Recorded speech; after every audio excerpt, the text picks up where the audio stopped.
the smartest person in the room and still lose the room. Technical skill might get you hired, but communication is what gets you promoted. If you don't know how to build trust, you won't win the work, period. Welcome back to Speaking with Confidence, the podcast that helps you build the soft skills that lead to real results. Communication, storytelling, public speaking, and showing up with confidence in every conversation that counts. I'm Tim Newman, a recovering college professor turned communication coach, and I'm thrilled to guide you on a journey to becoming a powerful communicator. Today's guest is Ken Harms. Ken is an advisor, speaker, and the author of Building Trust, Winning Work, a book that helps everyday professionals build meaningful client relationships, grow with confidence, and create lasting impact by leading with trust. Ken, welcome to Speaking with Confidence, bud. Hey, thank you so much, Tim. Pleasure to be with you today.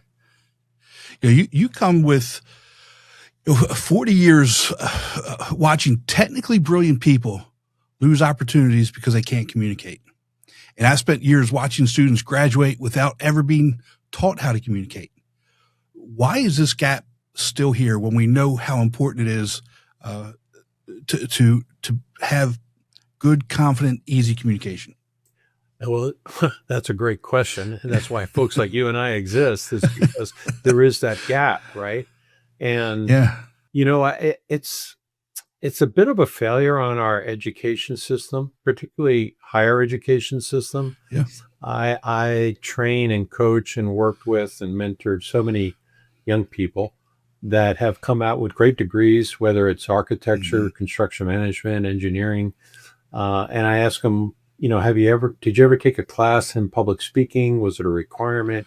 And very rarely was it a requirement.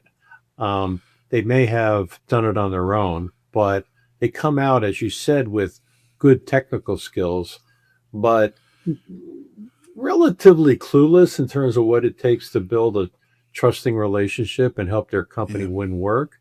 And just to reiterate what you were talking about, Tim, I did a little bit of research through the training and coaching I did. And so an outside source, not me, the Carnegie Institute, says that 85% of your future salary and compensation is going to be based on your communication skills and your ability to lead. The technical skills get you in the door. Everything else after that, it's what we're talking about. Yeah. And it's, we can tell people this till we're blue in the face, but they've got to want to be able to improve in that area. And one of the stories I tell, kind of on a regular basis is, my last semester teaching, I had every class I taught, they had to do presentations, but I had this gentleman who, a young guy, he did a pretty good job, for his age. And I pulled him aside after class and said, look, can I give you a couple of tips to make it just a little bit better? He was at that stage. And he said, no, I'm good. And I said, well, this isn't going to take a lot of work if you just try these couple things. He said, Dr. Newman, I'm good enough as I am. And I said, okay, you can't make them do it, right? You can't make them try things. And I kind of think back, and you and I talked about this in our pre-interview call. If the greatest athletes of all time, the greatest of in whatever it is, they're trying to get better at their craft. Why is it that average people at whatever it is that they do don't have that same drive?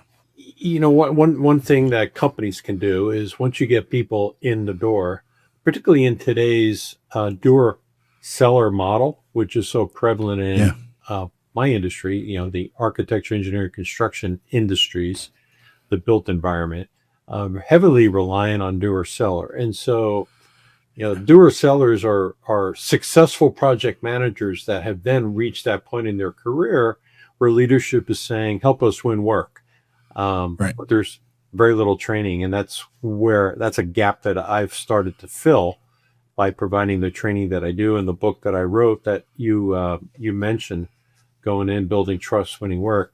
And have a whole chapter on presenting with confidence, which I'm sure you would enjoy. But You've also got to provide the training, right? Yeah. You have to help people see themselves and hear themselves and get a better understanding of what does it take to speak with confidence. What and one of the things I've tried to share is that confidence is not about being the loudest person in the room. It's about being the most prepared and the Yeah. most focused on the client. If and one of the good we're talking about speaking with confidence, but going right along with that, Tim, is listening with confidence, Mhm. listening Mhm. really well. You don't need so many people want to fill the room with noise, and it's Mhm. not necessary. First, you have to listen before you speak. So, that's, um, I, I think we could all do a better job in helping build Yeah. confidence in the people that are in our employ and helping them become better communicators, better listeners, and ultimately stronger relationship builders. Yeah. I want to come back to preparation here in a second, but let's talk about listening. And I take this phrase from Tim Elmore. Um, he's really into intergenerational work, and especially with Gen Zs right now. And one of the sayings that he has is, we need to speak like we're correct, but listen like we're wrong. Hmm. And what that does is it actually gives you the mindset of being open to hearing what other people are saying and hear their points of view. Yeah, I use an acronym when I'm coaching people in a training that I do. It's WAIT, WAIT, and it's a reminder that why, that's the W, am I talking? WAIT. Why am I talking? And just a reminder to folks that let's go in with the mindset of listening before we talk, particularly in an interaction with a client or a prospective client. It shows respect as well.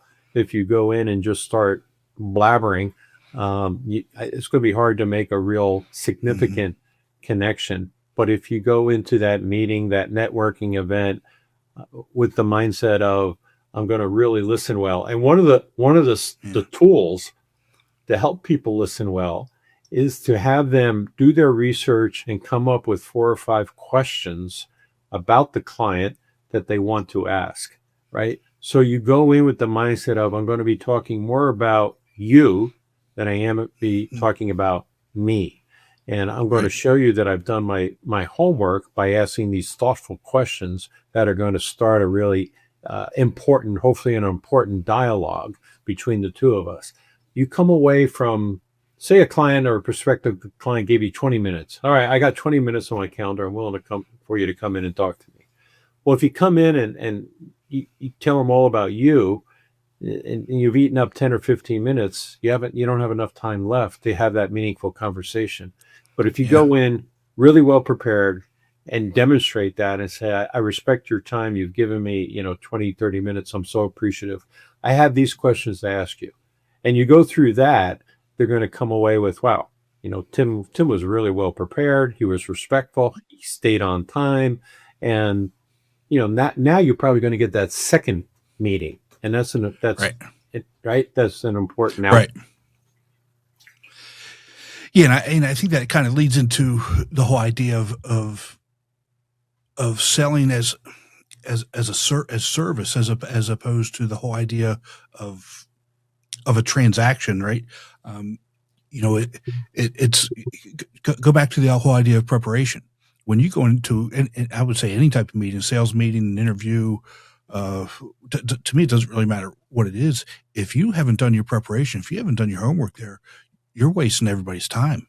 Well, not only that, but to your point, you're not going to have any confidence, right? Yeah. So if you wing it or you didn't take enough time to do your background information, you show up, you're always maybe you're one of those people that are a little bit nervous anyway going into an Mhm. interview or a presentation, and now you're sitting there going, I really wish I would have studied this and done my homework, because Mhm. now you're not going to be able to speak with confidence. So you really blown the Right. opportunity. Yeah, exactly. So in terms of sales, why do so many young people resist the whole idea of sales, and What are they getting wrong from that perspective? I think it's probably cultural, something that they learned at an early age. I mean, listening to their parents with getting people knocking on the door, or an experience they had when they went to buy their first car, whatever it is.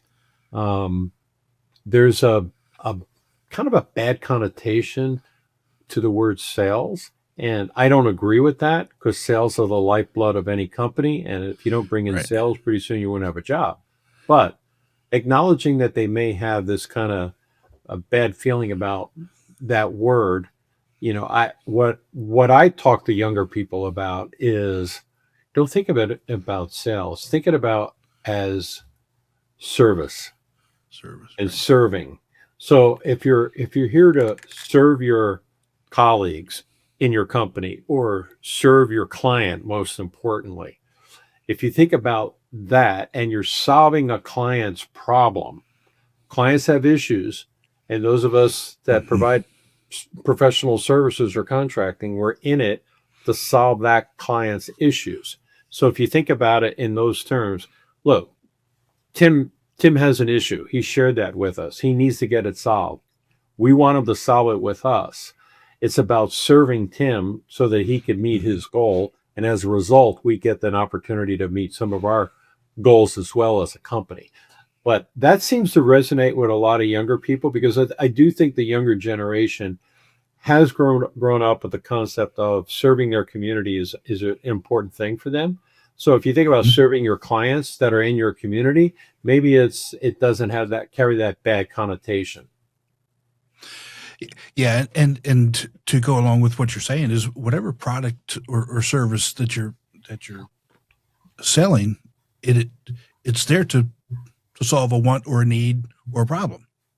Exactly. And take from that approach. That's a brilliant approach to take, and then that takes that whole idea of sales and puts it in the back corner somewhere, and then you can just have a conversation. How can I help you? What is it that we can do to help you solve that problem? I really do love that approach. Yeah. Now let's take it a step further, because um,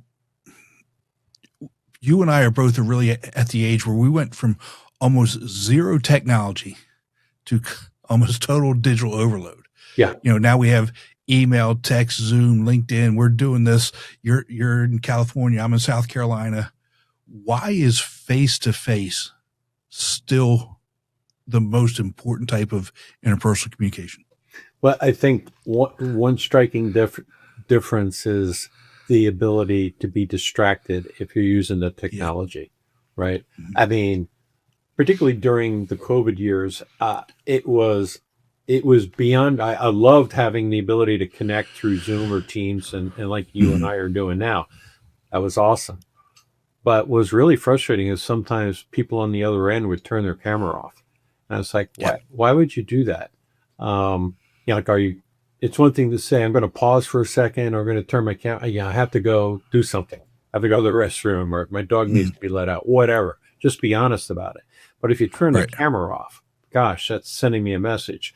The face to face is so important, because you can make that eye contact. You can have the handshake. Yeah. You can build Mhm. it's hard to build. I'm not saying that you can't do it, but it's harder to build a personal, trusting relationship remotely. And that's why I think you're seeing so many owners of businesses now saying, you need to come back to work. Maybe we Mhm. can negotiate on a hybrid situation, but we need you in the office, and we need you face to face with clients. And in the construction world, um, you know, even during COVID, the guys in the field were in the field. They may have been wearing Right. masks, but they were still out there doing their job, right? Those of us that were Right. back on the executive leadership team in the office and whatnot, uh, it was hard to justify. Hey, we're asking them to be out there, but we're working from home. I don't think that's really a good idea. So, but back to your original question, Tim, I just think it's easier to get a feel for somebody, Mhm. and to know how your conversation is really working and resonating by being face to face. Yeah, I completely agree with you, and I've shared this with a number of people. That's one of the things that I truly miss. When I transitioned out of teaching into doing this, full time, I miss the daily going in and seeing people and shaking your hands, having a cup of coffee, just to sit down conversations, the informal conversations that you would have. That's the downside. What I miss. The upside is the ability to do these types of things, to be able to meet you, talking to people all over the world and getting their perspective. But again, that interpersonal bond that's built by shaking somebody's hand, looking them in the eye, you can't truly replicate that in this manner. I mean, I can look you in the eye, but I'm not really looking you in the eye. I'm looking at the camera, as opposed to you, right? Right. And so, for me, as I'm looking into the camera, I can't even see your facial expressions. I can't see if what I'm saying is resonating with you. I've got to look down here, and now as I'm looking down here at you, you're saying, "Well, he's not even looking at me." Yeah. Right. There's no eye contact there. Yeah. How do I know he's even talking to me? So there's got to be that there's got to be a happy medium somewhere in that. Agreed. 100%. So how can we actually build trust, digitally when we don't have that close proximity? How do you do that? Well, yeah, big challenge. I think if it's going to be completely digital, it's let's say the way you communicate on email, the way a lot of messaging now is text or chats and Teams, and then the camera and so forth. You got to be mindful of all of that when you're going more remote or more 100% digital.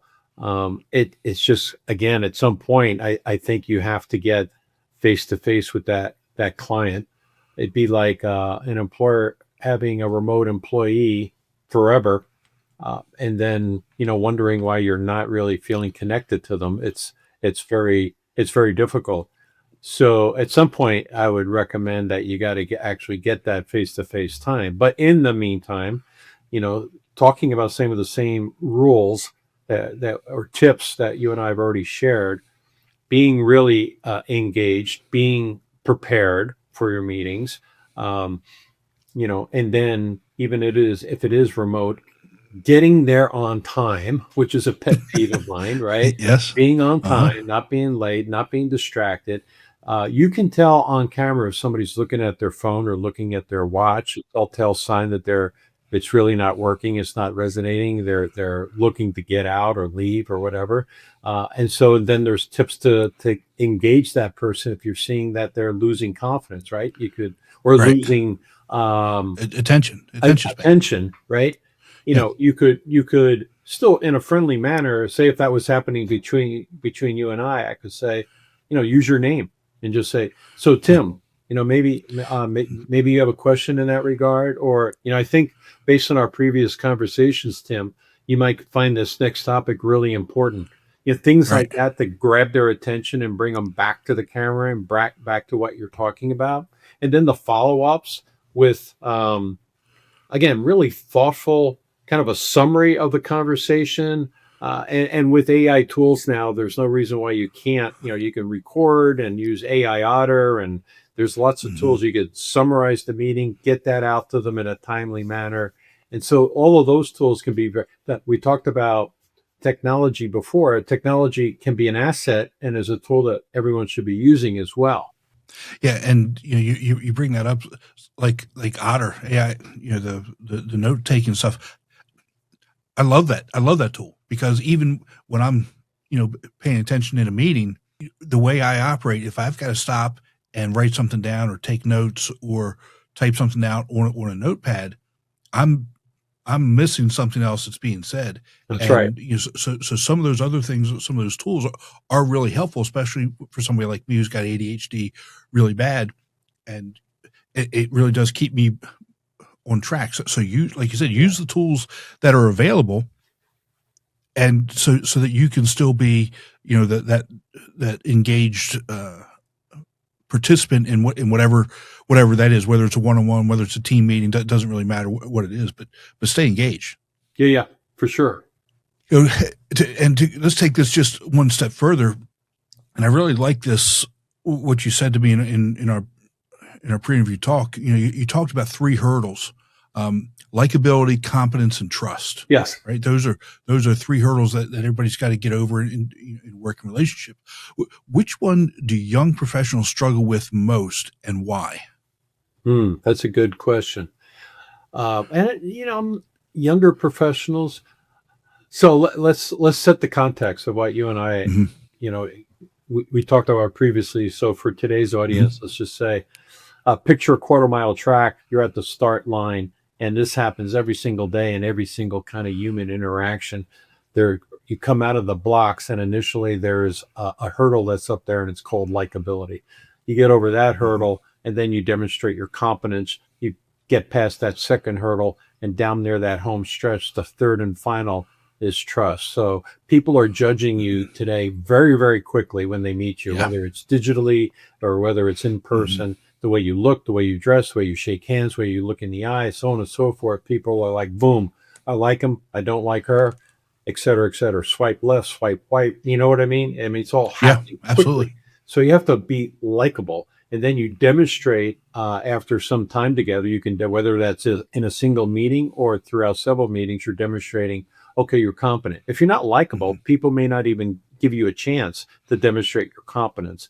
And then once you spend more and more time with them, what we're all searching for is that trusting relationship that takes our personal human interaction to a whole nother level, right? And you pray that you don't ever break that trust. So back to your question, what's the biggest thing for young people? I would say just to being mindful of the likability, what's happening day to day. You and I are of a generation, and we're probably taught and raised to be prepared in a way in terms of our personal look, the way we dress, so on and so forth. And today I work with a lot of younger people that are very, very casual in terms of their grooming, their dress, their attire. And, I guess that's fine if in your world, in your office, that's kind of the norm and the culture. But when you're meeting somebody new, you don't know if that's their culture, right? And so until you do, I would say let's stack the odds on our favor to be likable. We know we're going to a networking event. We know we have a meeting. Let's think about the way we're going to dress and the way we're going to appear to that new person, so I can get over that hurdle of being liked. It's the way you present yourself, the way you speak, the way you listen. All those things are going to come into play on that quick hurdle of being likable or not. So, and then I think the competence, being able to demonstrate competence, comes with confidence, right? Yes, absolutely. Right. So if you're feeling good about yourself and you're confident, then, and I believe most people, they've gone through the screening process, they have their degree, they got hired, they are competent. They just have to be able to demonstrate that. And a lot of times that comes through the soft skills.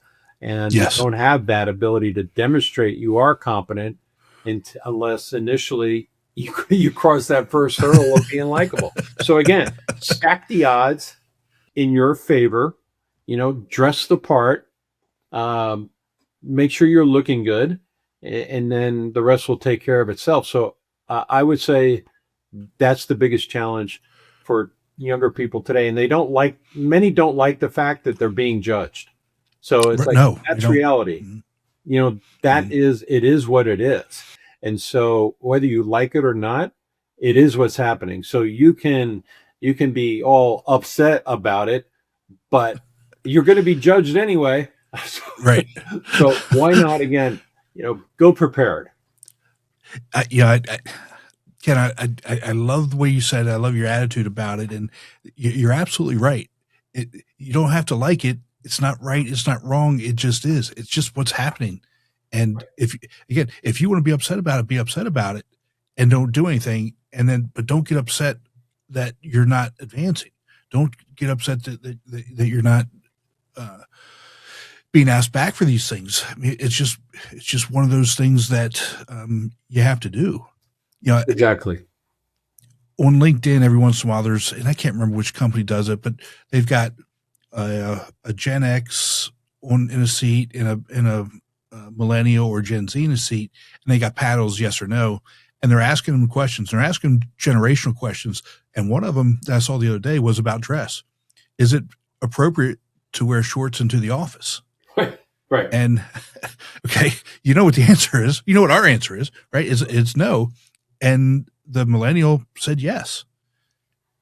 And he gave reasons why yes, like, well, it would be appropriate if it wasn't if we were doing something, some manual work or this or other thing. That okay, yeah, that's right. But on a regular work day, if you wear shorts, no. If you wear clothes that have what another question was, clothes with holes in them, absolutely not.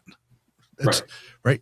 And so, and I've had these conversations with students all the time.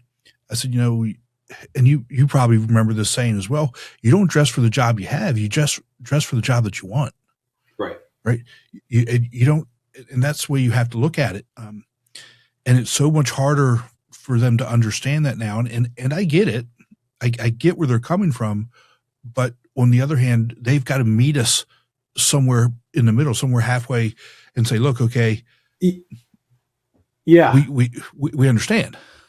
And it also depends on industry, because if you're in Silicon Valley in tech, people at Meta and Google and Tesla are probably dressing pretty relaxed. That's their culture. Yeah. Right. But if you're, going to work for a Fortune 500 company or a financial service company, or, in my world, an architect or an engineer, I don't think that's appropriate to dress that way. So you can still be business casual, but, showing up with shorts and flip flops and holes in your jeans, that wouldn't, I don't think that works. It doesn't. I agree with you. So let me ask you this question: do you think it's generational or lack of mentorship? Both. Yeah, I agree. Both. Mm-hmm. Yeah, I completely agree. And I'll just tell a quick story here. At some point, it was probably 6 or 7 years before I left teaching. Had students, that refused to get dressed up for presentations, or when we had guest speakers come in. I said, I'm trying to teach you all to portray this image, and they refused. And I got called to the dean's office. He says, well, you can't make them do it. And I said, well, we're trying to teach them. We're trying to get them. Our responsibility is to prepare them for the world of work, right? And I can only do so much, but if I'm not going to be supported by the administration, what are we doing? Right. Yeah. That's part of the problem. We're going to have a whole nother conversation about that, right? Yeah. But, it's not about people being comfortable. So it seems like the default answer for your dean is they need to be comfortable. And that's not going to make anybody better. Right. No. You have to be uncomfortable sometimes. And it's better to be uncomfortable in a college environment than it is to be uncomfortable when you get to the job. Exactly. Yes. Exactly. And that because I would tell them all the time, you're either going to pay now when the stakes are low, or you're going to pay later, but you're going to pay. Yeah, exactly right. So you choose how much you want to pay. Right? Yeah. It's and again, going back to that kind of proof statement from the Carnegie Institute that I quoted before, 85% of your future earnings are going to be based on your soft skills, your communication, and your ability to lead. And that's going to require you to be uncomfortable once in a while. So, it's unfortunate that a lot of universities would answer the exact same way as your dean did, but I think it's a mistake. And that kind of leads into as well the whole idea of the line between authenticity and professionalism, right? Where is that line? Well, I would like to think it's one and the same, that being professional and being authentic um, is really, at least in my world, kind of one and the same. I coach people to be very authentic, be themselves, but I'm working with people that are professional, so uh, they get that. And there's a line where that makes a difference is you could be really professional but not authentic, right? Yes. So somebody can eventually kind of see through that. But you're saying, an example would be, I kind of got the sense that you were just saying that because you thought it was the right answer, right? Mhm. uh, but being truthful to your clients, being and leading with that authenticity will get you further than shaking your head and agreeing with them all the time. If you think there's, particularly if you're serving a client and you see that the client is moving in a bad direction, or you have a suggestion for them, you have to speak up. And that's where public speaking comes in, because Mhm. the what we want to do with every time we speak is to influence, is it not? I mean, Yes. if you're a Yes. politician, you want people to Mhm. vote for you. Mhm. If you're a leader in a company, you want people to follow you. If you're a superintendent on a job site and you need a change order to be approved by the owner, you're influencing. It's all about influencing. So I think Yeah. it's best to try to influence if you're very authentic. And what do you think? Oh, I completely agree with you. And generally, people can tell when you're just saying something because you think that's what they want to hear. Yes. Because it just comes off so bad. Right. I mean, your everything changes. Your body language changes. Your facial expressions change. Yeah. It just comes like, most of the time, especially, this is one good thing about the younger generation, Gen Z. Gen Z is really good at finding that out. I mean, they can nail it really, really good. And so, that's the whole thing. You've, you can't just try and bullshit, excuse me, Yeah. people like that. Right. They're, Right. they're going to find you out. Yep. Yep. And if we were to put ourselves on that track with the three hurdles, that's an example of falling over the trust hurdle. Yes. You were likable, you're competent, and then all of a Mhm. sudden, you know what? I I think you're BSing me. Then Uh-huh. you're stumbling over that trust hurdle. Now you got to rebuild a relationship, right? Yep. Yeah. Yeah. And I don't know what it is. I think the universe has a way of bringing things together. And we talk about improving, we talk about getting better. And one of the things that I've been working on is stories, right? Telling stories, about, to be able to use. And I'm working on one on trust right now. Um, Cool. and it revolves around napkins. Uh, and it's just so funny that the idea of trust takes forever to build, but can Yeah. be gone in a second. Yeah. And people don't realize that. So, And what I remind folks when I do that training, that I talk a lot about trust. I just say, let's take ourselves out of the business realm and think about personal. mm, You're in a yeah, relationship with somebody, you spent years building it, it's your significant other, and then you found out they did something to break your trust. What's that look like? How's that feel? Are you going to yeah. be able to rebuild it, or is that relationship now over? And it's not much different in business, Hmm. right? So, I'm fortunate to work with a number of companies where their references just have glowing terms about them, that, in construction, it's never going to go perfect.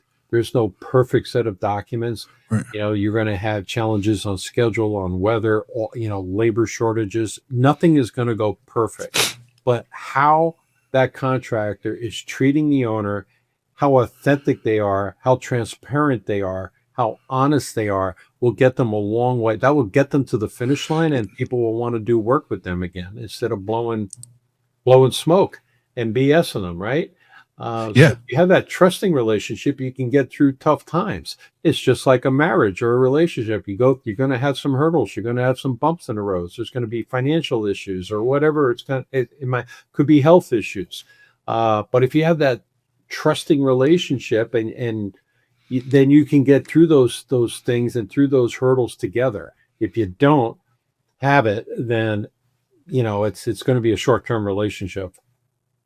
Yeah, and I'm glad you brought that up. So let's dive a little bit deeper into that, because in your business, in your world, you build teams, and there's a lot of times when you don't have a whole lot of time to get that team together, create a proposal, and be able to present that. So how important is trust in doing that, and how does that process work in your world? Well, in construction today, there's a heavy emphasis on collaboration and teams. So more and more owners are asking for design build, instead of the old fashioned way of, we're going to design it, then we're going to bid it, and whoever is low is going to build it, right? No opportunity there for trusting relationships because of the contract. Now, a lot of them are saying, you know what, you guys put your team together and then present that integrated team to me, the owner. So it's very important for the architectural design team to have that trusting relationship with the build team, the general contractor, who's going to function as the design builder. And then you think about all the subconsultants. So you have your lead architect, then you've got structural, mechanical, electrical, civil, landscape, you got all your design side, engineering side, and then on the construction side, you got all your major subcontractors underneath that. It is an enormous team to put all together. When these opportunities come out into the marketplace, typically architects and contractors have their favorites, right? So it's like, this firm likes working with this firm. They're going to be first or second on my list of calls. Like, hey, do you want a team again on this? And I can tell you, having been in those rooms, a lot of times it will be, okay, say I'm the builder and you're the architect. You're Tim, the design team. We might say, well, it's kind of natural to call Tim. We've done a lot of similar projects with him. But then somebody speaks up in the room and says, but Tim's firm is very difficult to work with. They're very obstinate. They don't take our suggestions well. They're not really collaborators. They will get the job done, and they're very technically competent, but it sure isn't a lot of fun working with them. That's a conversation that, you didn't used to have that conversation. Are they fun to work with? Right. But, can we trust them? And so versus, hey, this team has a little less experience, but by God, we love working with them. And we meet challenges head on, and there's good transparency and collaboration amongst us. Those are key attributes now for forming of those teams, because you're right. A lot of times these things will happen quickly. You'll know about a big project and start getting ready for it. But sometimes they can hit you or surprise you, and you got to put a team together quickly, right? So it's really important in my world now that people trust each other and know each other on a very meaningful, deep level, what they can expect from each other. And the younger generation today, one of the things that they hate doing is working in groups, working in teams. I don't know how that really translates in today's business world. If you're not willing to collaborate and work in teams, you've got to find a way to do that. You got to find a way to work together, and like you said, trust that we're going to do the things that we need to do and do it competently.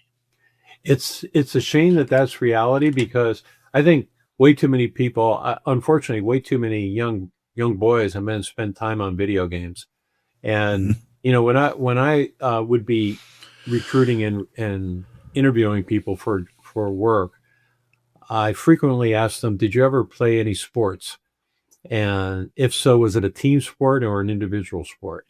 Well, I was on the golf team. Like, I'm talking more like, were you on the football team, the basketball team, the baseball team, where, you had to work together as a team.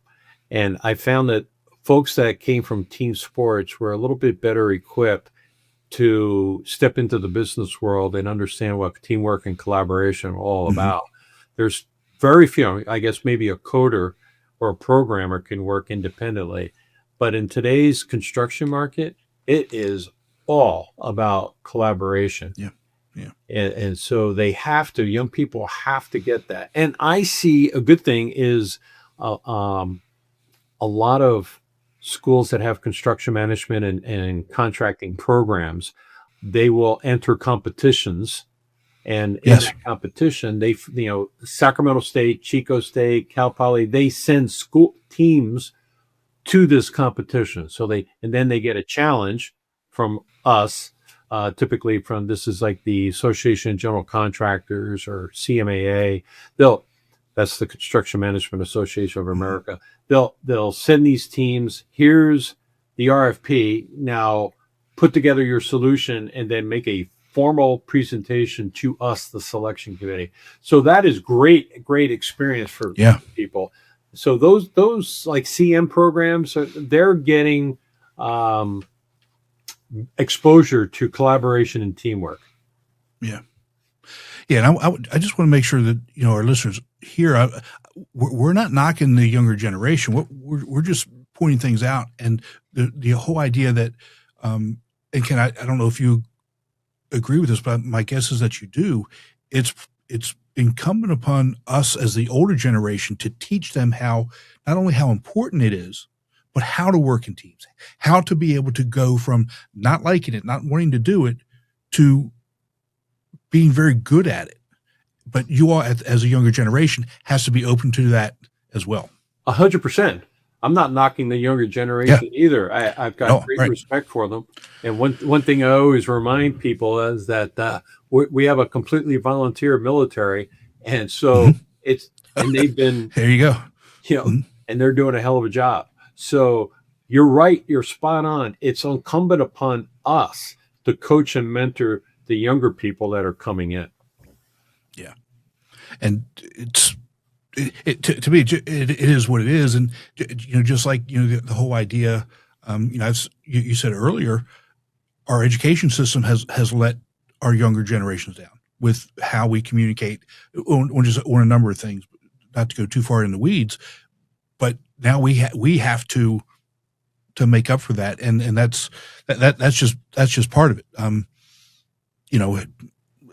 It is what it is, and Ken, I don't know if you know this stat or not, but I think it's by the year 2030, there's going to be more Gen X and millennials in the workforce than boomers. Excuse me. There's going to be more millennials and Gen Z in the workforce than boomers and Gen X. Yeah. Mm-hmm. And so that's, we can't run from it. We can't hide from it. That's not a way forward. We have to help them prepare to be able to be those types of leaders that we're talking about, like what we need. Right. Exactly. So if you could give one piece of advice to a 24-year-old engineer, architect, or young professional who's brilliant but invisible, what would you tell them? They're brilliant but invisible. Hopefully they're working in the office. But one piece of advice I would share with them is some of what you and I have talked about, that instead of lecturing them, I would try to coach them and say, been where you are, and to get ahead, let me give you a few tips. And you need to, based on my observations, I think you need to work on some of the softer skills. So let's get you into a class for public speaking. And the best thing you can do, much like an athlete, is to get that muscle memory. So practice. Try to get opportunities where you can speak, either here on the job or in your community, wherever it might be. Toastmasters would be a great example. Spend some time at Toastmasters. Spend some time reading some books. I have one that, I'd like to sell to them.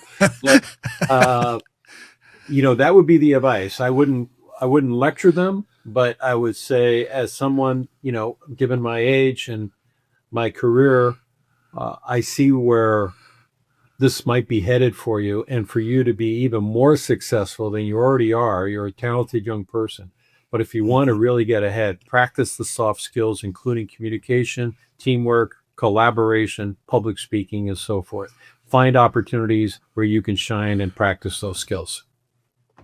Ken, for those listening who want to build trust, win more work, and actually get better at presenting under pressure? Where can they connect with you and learn more about what you're doing? Oh, thank you, Tim. I have a website. It's www.kenharms.com. So I have a chat there. You can reach out to me. Everything that I do in terms of coaching and trainings are available. The book is available on Amazon, Building Trust, Winning Work. And all my contact information is also available on my LinkedIn profile. You can find that if you search for Ken Harms. Well, Ken, I'll go ahead and put those links in the show notes for everybody so that they have them. But thank you so much for spending some time with us today. I really appreciate your insight, and I think it's very, very valuable for everybody, but especially the younger generation, Gen Zs. Thank you so much. Yeah, cool. Thank you so much, Tim. All right, bud. Take care. We'll talk to you soon. Okay, bye. Be sure to visit speakingwithconfidencepodcast.com to get your free ebook, The Top 21 Challenges for Public Speakers and How to Overcome Them.